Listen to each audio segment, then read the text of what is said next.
Malam Jamil Ismaila Mabai, muna maka maraba da kasancewa tare da mu a wannan tattaunawa ta musamman da zamu yi dangane da batun sasanci da wato al'umma da ya karaɗe kafafen sada zumunta da kafafen sadarwa a tun satin da ya gabata, kuma mutane suna ta tofa albarkacin bakinsu kuma suna da korafe-korafe wanda suke son ku daga bangaren gwamnati ku yi mu cikakken ƙarin bayani dangane da yadda wannan abu yake. Daga farko dai za mu so mu ji shin ma yaya wannan abu ya samu asali, menene manufar wannan shirin sasanci da gwamnatin jihar take yi da 'yan bindiga, me ya samu asali, yaya wannan lamari ya samu asali?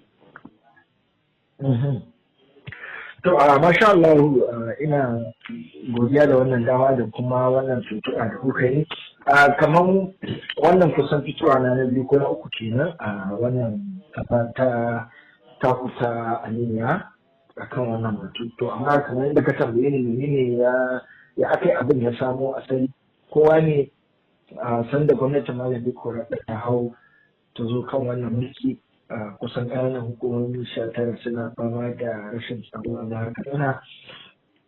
Daga bisani daga hawa a cikin watanni ƙalilan ya ɗauki aniyar fara yaƙi da wa'annan 'yan ta'adda. To amma nashi salon yaƙin da ya ɗauka ya sha bamban da wa'inda wurare da yawa suka yi.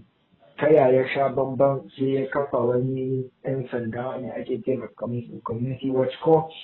Cikin watanni 6 aka tura su. So da yau hakan Allah ya sa ana ta samun nasarori wurin wannan yakin, ana dakile hanyoyin da waɗannan 'yan bindiga suke bi suna kai harhari, ya zama ana shiga har sansanin su ana kai wa harhari.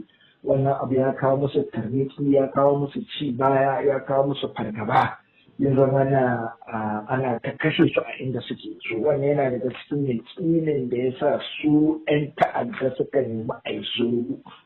To amma ko da suka nema ya ce shi ba zai yi sulhu da ɗan ta'adda ba, amma idan ta'adda ya zo wuta ya nemi sulhu da mutanen yankin, kuma mutanen yankin suka aminta suna son sulhu, to shi a matsayin shi na gwamna ba zai ban mutanen su sulhu. Ya ka a gwamnatance akwai hukuma ta tsaro za su sa ido su tabbatar an yi abin a bisa daidai yadda ya kamata.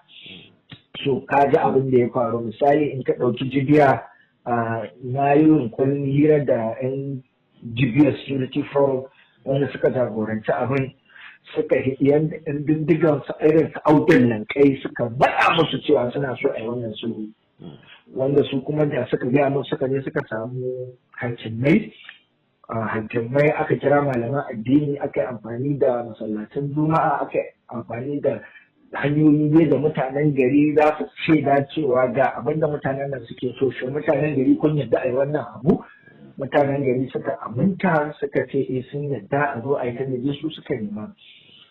So ka ji abin da ya fara assasa kawo maganin sulhun nan, sai sa za ka ji waɗanda ba su san abin ba da ke wajen gari ko suka yi ma abin wani fahimta daban ko 'yan adawa sai suke ai gwamna ya ce ba zai sulhu da 'yan ta'adda ba, amma kuma yanzu ya zo ya yi a'a ba gwamna ya ce ba zai sulhu da 'yan ta'adda ba, a gwamna cewa shi ba zai sulhu ba, zai ci gaba da yaƙi, amma daga ranta wannan wanda ake yaƙa ya ce yana so a yi sulhu, to ya nemi sulhu ga mutanen gari.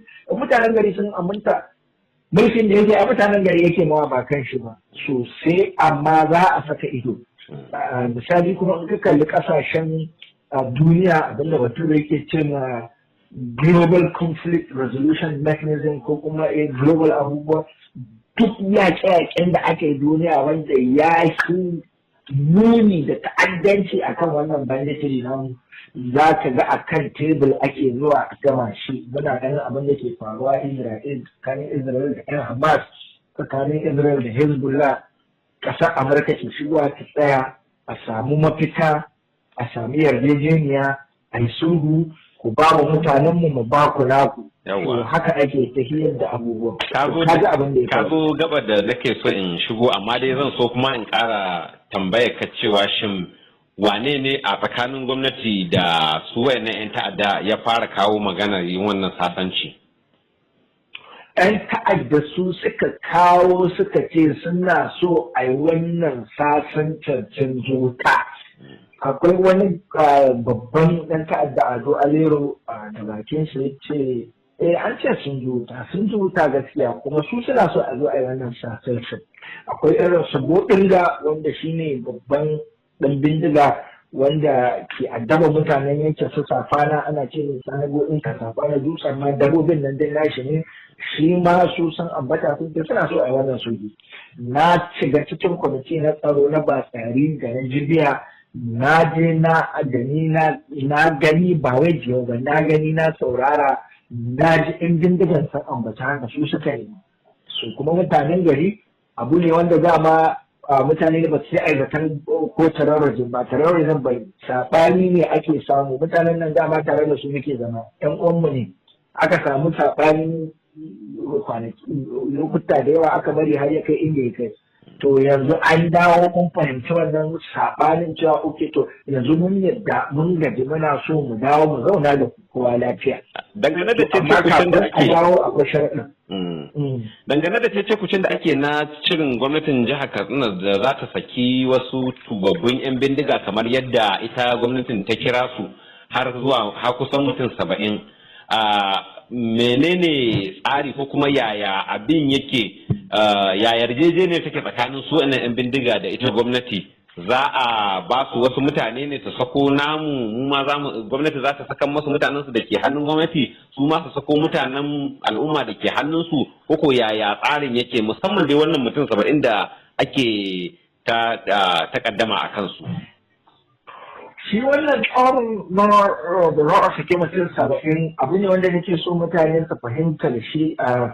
Baccin an zo an kawo maganar sulhu sai aka zo aka fara tattaunawa, sai aka ce to tun da ku 'yan bindiga kun ce kuna son sulhu, kafin mu kawo muku namu sharuɗa muna so ku yi mamu ceasefire na gaban wata ɗaya, ba za ku harbi kowa ba za ku kai komai ba. Mutanen nan suka anshi wannan ceasefire aka yi haka, ka gane?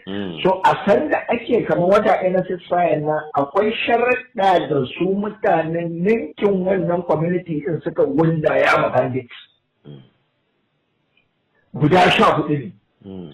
Akwai cewa bandits ba za su ƙara kashe kowa ba, ba za su hana mutane zuwa gonaki ba, ba za su ƙara yin ta'addanci ba, ba za su rika yawo da bindigu ba, wato guda dai 14 ne. Ka fahimce ni?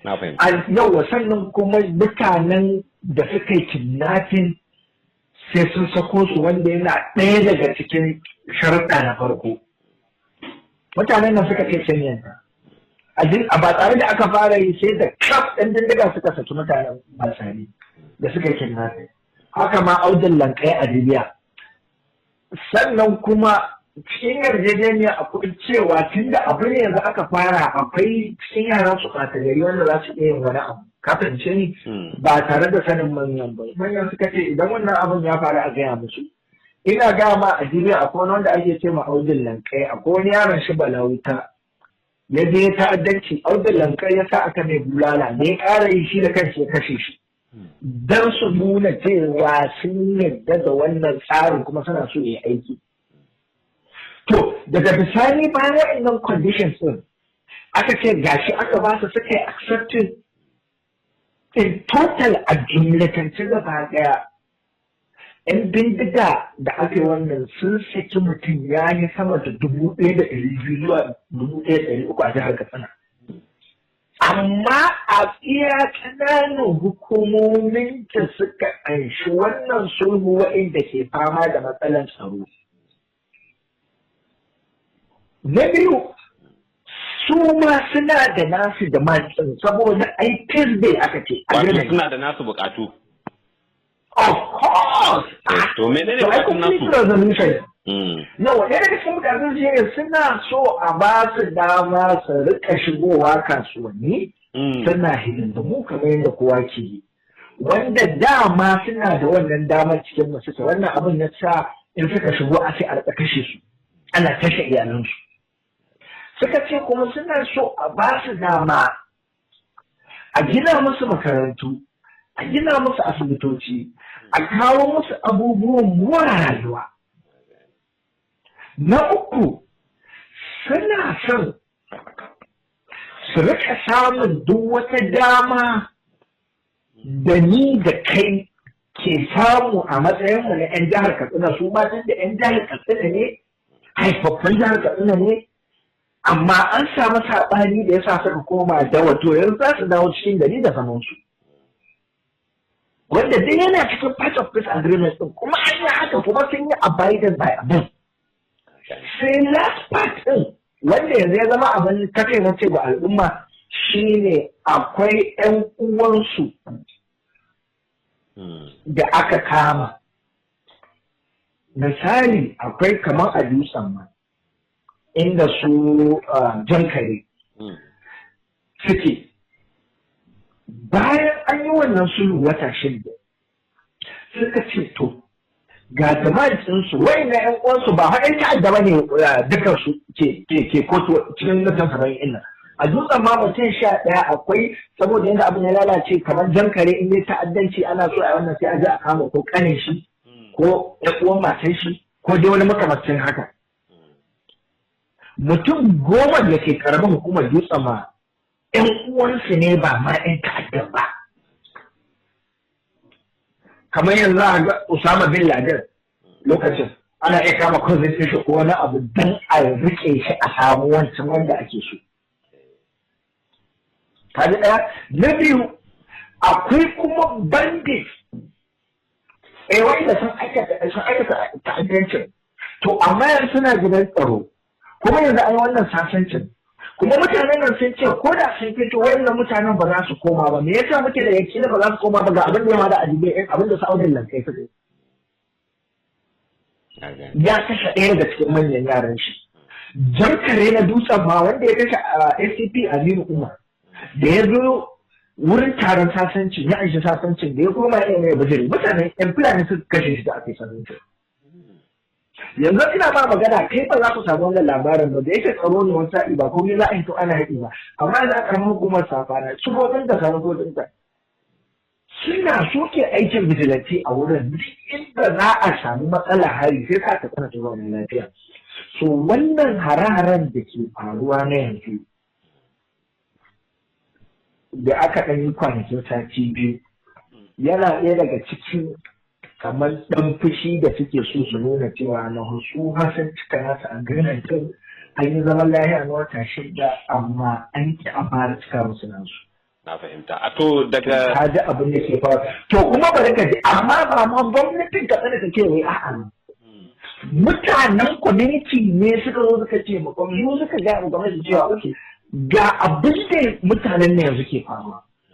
Sun ta alƙawarin mu muna bacci cikin ƙoshin lafiya muna zuwa kasuwa muna zuwa gonaki zaman lafiya ya dawo an koma hidindimu kasuwar jibiya ta bunƙasa masu hankar zinari a ba tare sun ci gaba kasuwar mutane na hidimarsu a ƙabusa tsaro ya samu tafiya to amma mutanen tafiyar ga alƙawarin da aka yi na firme wanda Isra'ila da Hamas an yi haka kuma mu wa'annan banditiri din ba terrorist bane.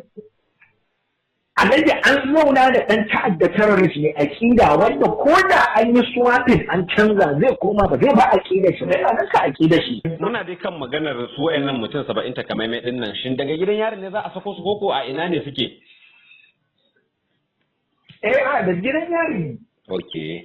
To yaushe ne gwamnati ta shirya sakin waɗannan mutane sannan kuma wani mataki za a ɗauka don ganin ba su yi tuba mazuru ba? Wato ba su koma abin da suke yi dama.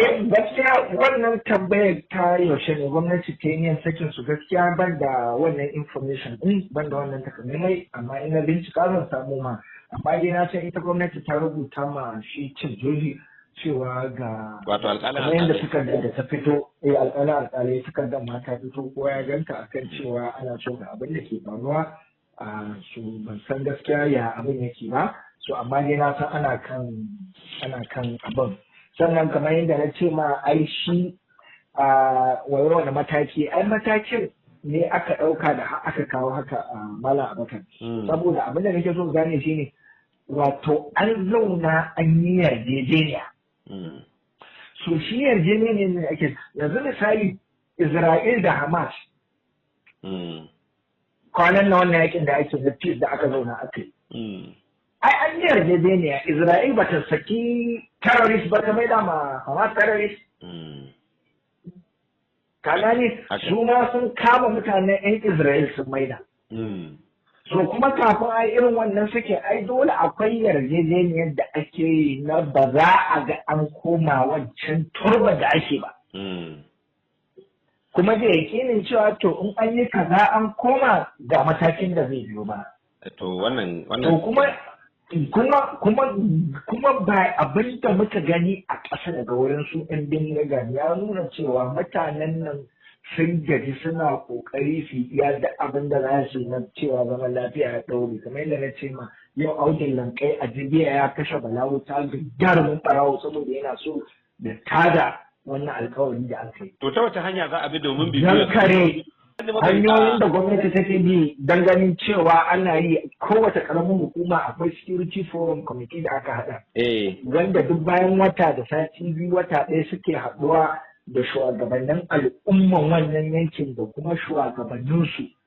Da kuma sabon tsarin da gwamnatin jihar Katsina ta yi ma masarautunmu na dawo ma ƙananan hakimanmu da magaddai ƙarfin zartawa da yanke hukunci da jagoranci a kamar yadda ake da kuma maida ma shugabannin da dawo da shugabannin hila na arfa. To nan nake so in zo mabai. Daman shi ne ma tambayar da ke gaba. A nan su suke haɗuwa da mutanen su harɗa su da sarakunanmu da limamanmu da manya-manyan mutane da talakawa ake haɗuwa ana tattaunawa. To yanzu dai kun ga wata shidda misali wata shidda an zo an yi wannan abu ina matsala take. Gaskiya muna samun matsala har yanzu mun hito jami'an tsaro suna kashe mu ko suna cin zarafin mu ko suna an san mana kuɗaɗe ko na makamancin haka. To kaga akwai ciyaman da komai masu zartarwa sai a zo a gano su mu jami'an tsaro ne a masu magana a jihar. Na gani. Suna a'a gaskiya har yanzu akwai yanki kaza mutanen ku kaza yaran ku kaza suna kwashe mana shanu suna kwashe mana dabbobi suna mana kaza suna mana kaza sai shuwa hakiman mu da waye su gaya mu arɗan su. Wato rayuwar bahilla ce akwai tsari a cikinta akwai duk kasuwa tana da arɗo.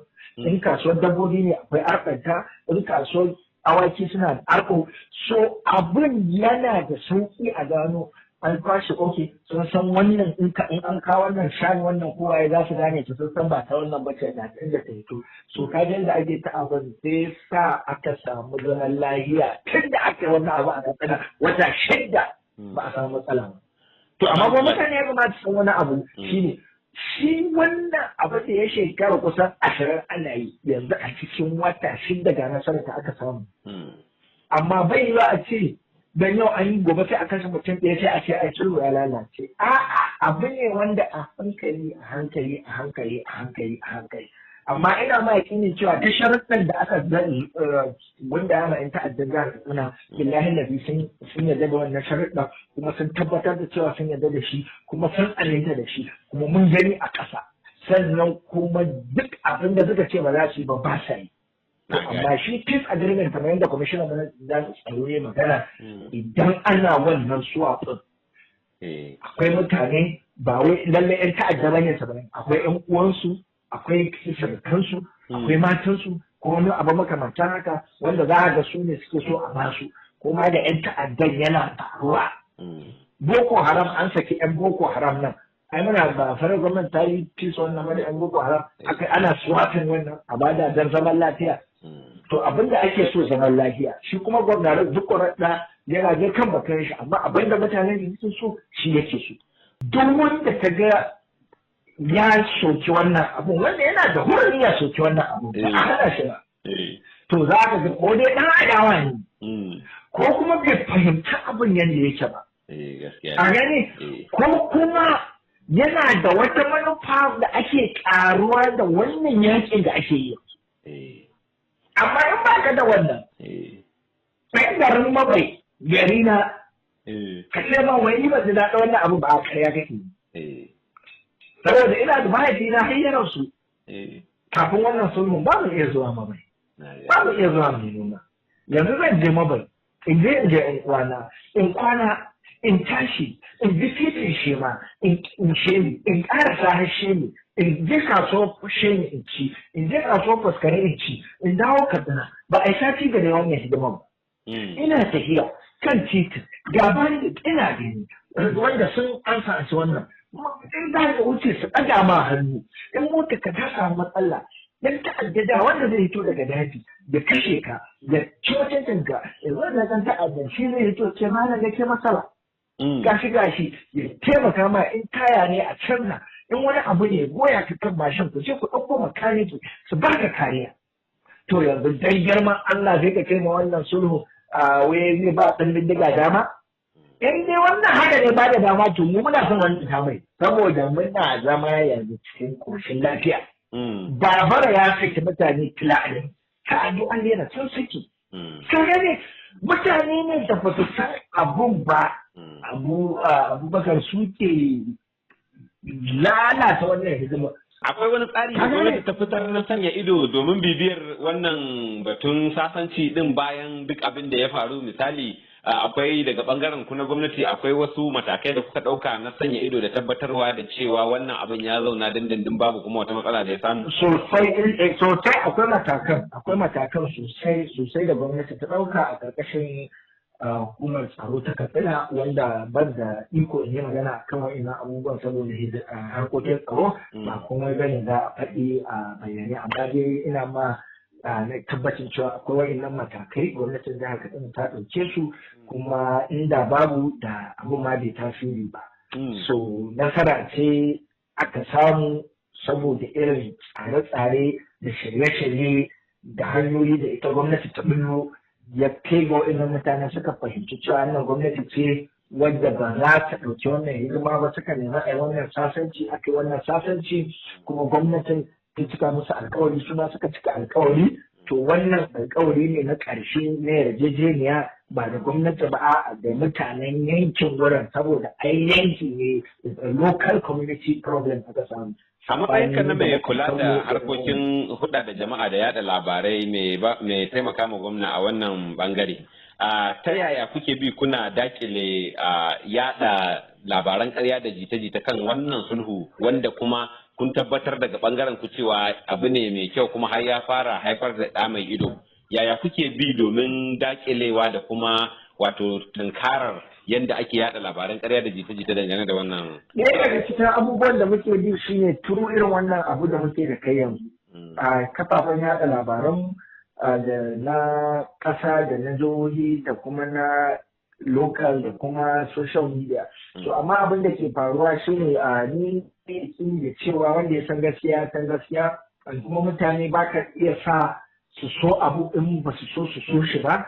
Kuma kowa yana kallon abu ta yadda yake so ya kalle shi kuma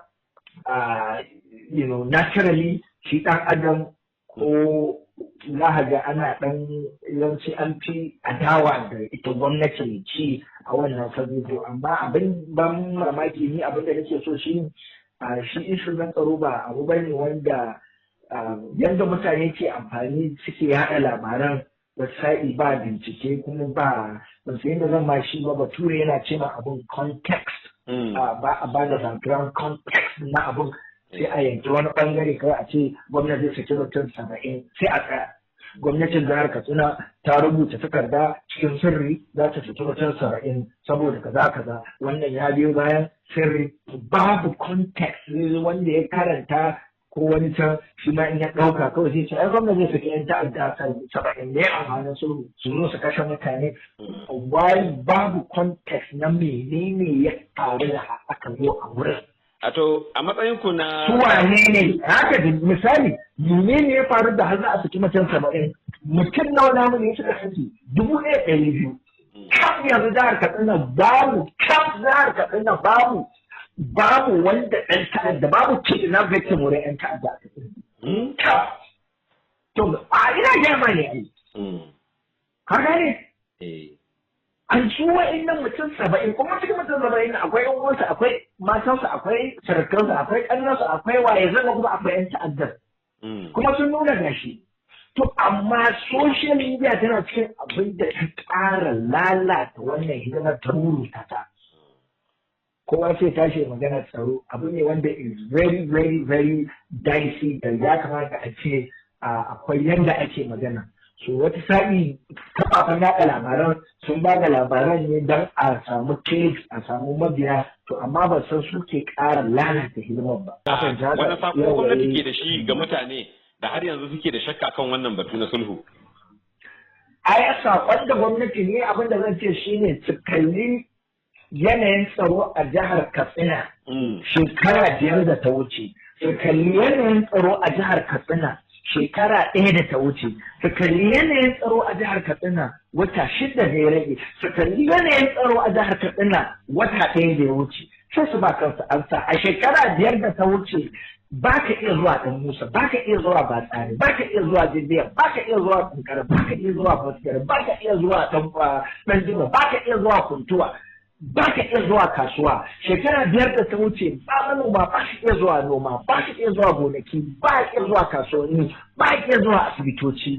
Shekara 1 da ta wuce mutanen karamar hukumar Batsari da suka fara aiwatar da wannan mutanen Batsari wanda yanki ne wanda duk da harkar da arewa suna cikin masu kawo dankalin Hausa sun koma da hidindimunsu yanzu haka a Batsari ana nan ma mutane na haƙar zinari arziki ya yawaita cikin ƙarfe 10 dare zan iya zuwa Batsari yanzu haka nan da wata 6 da ya wuce wata 7 haka da ya wuce Jibiya tana da babbar kasuwa international market an buɗe ta dawo ne da manta ƙarfe 11 dare za ka ɗauki mota ɗaya da jibiya har kaga ka fahimce ni mutane na zuwa gonaki asibitoci haka ma kankara yankin kankara kafin wata 6 nan ba ka iya bin yankunan nan saboda tashin hankali amma ni da ne da mabai na je garin mu mabai na kwana na ci kasuwar sheni na ci titin sheni da billahi lazi ba ta biyo na ji na ga mutanen nan mun salamu alaikum da su na je kasuwar sheni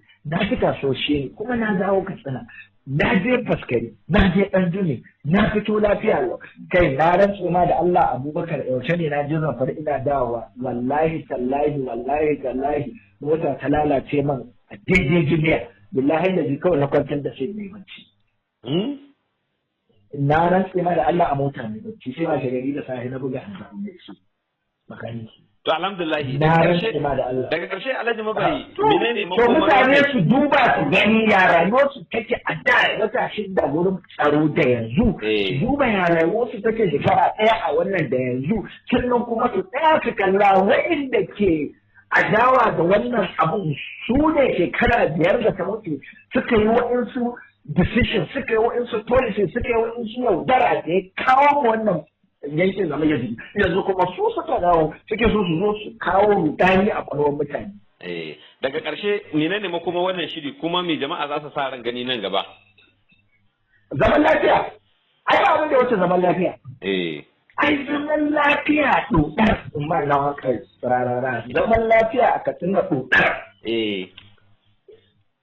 To alhamdulillah daga ƙarshe idan akwai wani gagarumin sako ko na mai girma mai baiwa mataimaki na musamman ga gwamna ga al'ummar jihar Katsina ko kuma dai wani abu da zaka so ka ƙara mana daga ƙarshe to samu so mu ji daga bakinka.